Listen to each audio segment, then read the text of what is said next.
คนไทยรับฝ่ายเด็กไปเดินเคียงไงก็ได้พูดเชิญสู้ที่สู้ที่โชว์วันชูและงงเลยเนาะเมื่อเย็นที่เป็นอ่างทุกคนในอ่างกระโดดสงกรานต์ที่คงมาพอแต่พี่น้องก็เลยนิยมพี่แสนนิยมยังเลยรุ่นหลังโลกอยากยอมคุณทั้งสองคนเฮ้ยไม่น่าไม่น่าแต่คงเป็นไม่ร้านอะไรกันมา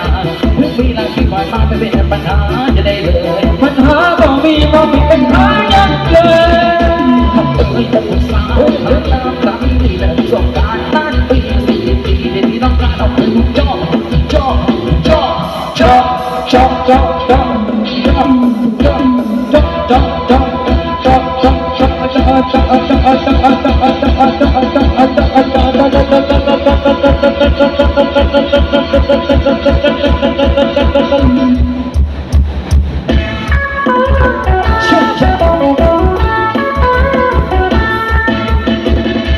อายุควันตาโน